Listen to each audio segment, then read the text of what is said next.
Hello, welcome to your class this month, Swans Everywhere.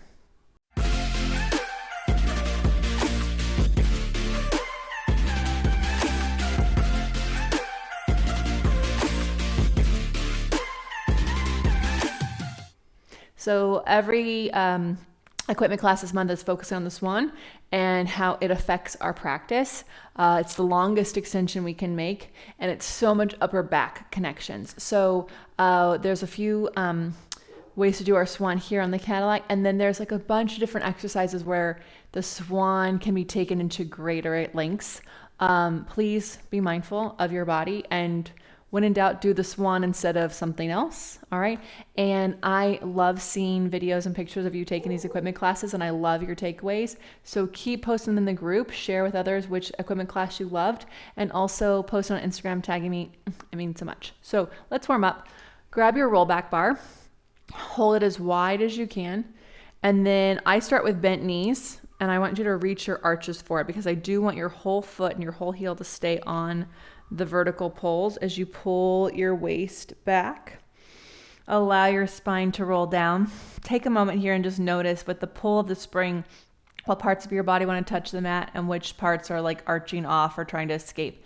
Then lift your head and chest, roll up and over your legs, bend your knees, and then pull your waist back, roll down, get nice and long, and then head and chest roll up. Try not to put the chin on your chest and try not to like push each vertebra down. You want to roll through your spine for sure, but too forced articulation is going to actually make you shorter. So try to get long and go back, and then long and come up. And on this next one, stay down. And we're going to pull our elbows wide and try to get lots of width in our back. And think of this, if you do the Swan on the Wunda Chair already, think of this as the arm pumps, right? You're really finding your shoulders on your back. And after 3 to 5 rows, lift your head and chest up, roll up and over yourself. And on this next one, you'll do a chest expansion. And you'll push the bar down without letting your shoulders pop forward or your ribs pull up. Just press down from your back and lift. And press and lift and press. 2 more. Last one. Lift your head and chest. Roll up and over your legs. Take one hand in the center. Roll back. And then sweep that arm up and over to the opposite side of your mat. So if you have a pole, push your hand in the pole. If you don't, grab a corner. And then slide the leg over. If you can cross the ankle without popping out of your hip, you can do that. I can't. My hip does a little funky thing and it gets over there, but then I lose the stretch completely because I'm no longer connected. Switch sides. Take notice of which side is having a little bit more fun connecting to the carriage or the mat, and then which side is like, I'm just going to disconnect now and just hang out in the stretch. One more time each side. Take that arm over, take the leg over, reach, take the leg over, take your arm over. Roll up. Final one. Roll back. And then arm, hand over, and leg over. And then roll up. All right. So let's actually slide you back until you have your arm springs, or turn around if you're on a tower for your arm springs. So be mindful that this can be a little bit miserable on the neck. So start closer to the edge of the mat. You are going to leave your legs down today. Unless you are a glutton for punishment, you can lift them up. Lift your head and chest and pump your arms for your 100. And inhale and exhale. And inhale and exhale. And just enjoy as much as you can out of this 100 and feel as long as you can. Allow your outer hips to hug in, your inner thighs to hug in, and your heels to press down. Not necessarily the back of your knees, but your hamstrings can take up space on the mat. And you're just reaching those legs away, practicing what it's going to feel like to reach your legs away when you're on your stomach.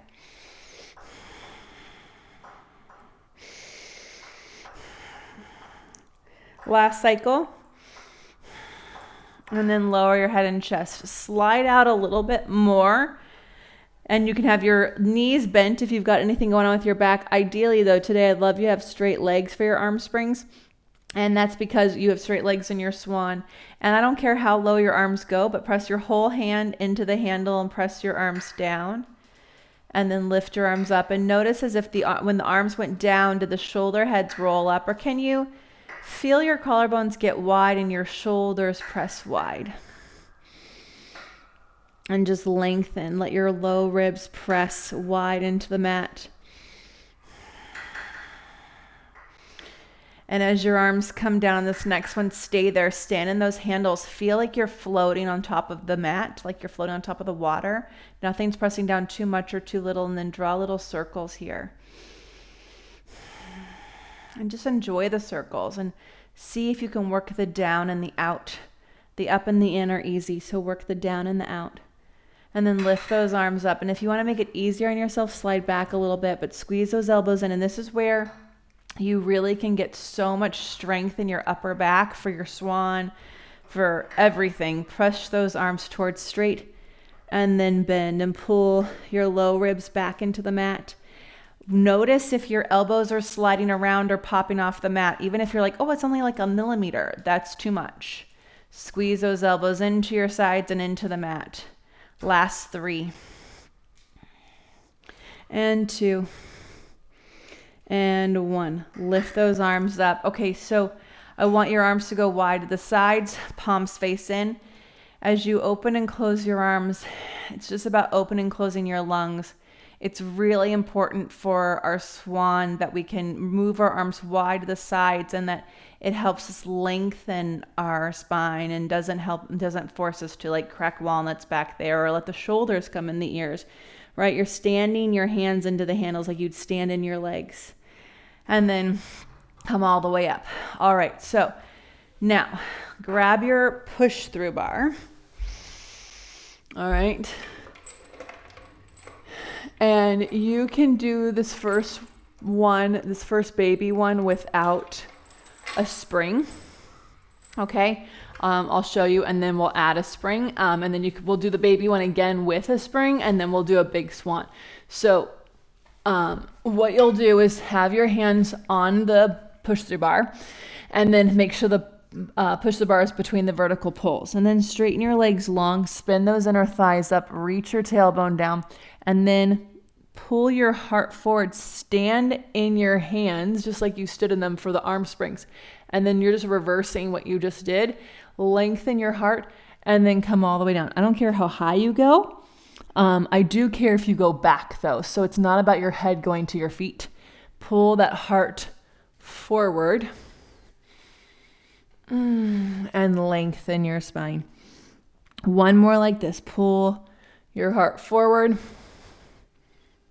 and lengthen. Good. You can stick with that if you're like, girl, I don't do a swan with a spring. It's a little too much for me. I hear ya. Especially if you think it's going to push you back into your lower back. Otherwise, place the spring on carefully. Set yourself up. Please do not let go of your push through bar as you do this. And then here we are 3 times. So it's just like doing the push down. You're allowing the springs on the Wunda chair, allowing the springs to put your shoulders on your back. And then you pull your heart forward. And then you lengthen. Press your legs down. Pull your heart forward. Lift your center to come down. So it's easy to kind of leave it behind. So try to lengthen and have everything working together and lower. Now, if you want to stick with that, that's fine. Otherwise, you do a little shave here. Bend your elbows and reach. Bend your elbows and reach. Bend your elbows. Push the bar up, heart forward, and then lengthen your heart down and reach the bar. Right? If you're like, girl, that was too much, then you go back to that baby swan.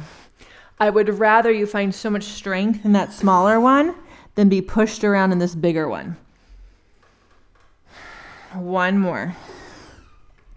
Now, there is a version where we do that with one arm, but we'll save that for another day.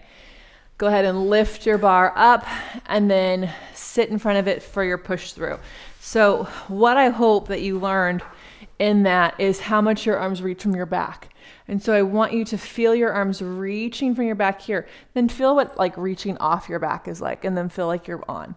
Off your back and then on. And then find that reach on your back. lift up tall into the bar.